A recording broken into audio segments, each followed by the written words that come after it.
Welcome to the Slop Farm. Enjoy the video.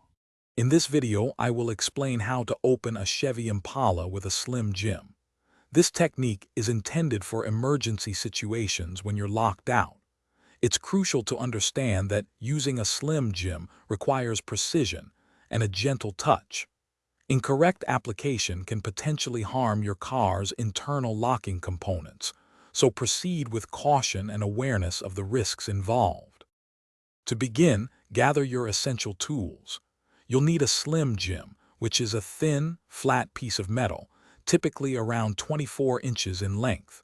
A small wedge or doorstop is also helpful to create a slight gap in the door frame. Finally, a flashlight will be invaluable for seeing the internal mechanisms you'll be targeting inside the door. First, carefully insert your wedge near the top corner of the driver's side door to create a small opening.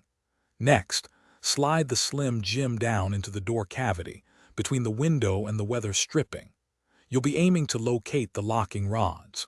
Once you feel a rod, gently maneuver the slim jim to hook onto it. Then, apply slight pressure, either pulling up or pushing down to disengage the lock. Remember, this method should only be used on your own vehicle and in genuine emergencies. Modern Chevy Impalas often feature more sophisticated locking mechanisms, which can make this process challenging. If you encounter difficulty or are concerned about causing damage, it's always best to contact a professional locksmith.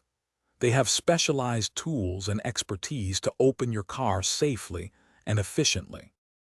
Thanks for watching. Consider subscribing if we helped you today.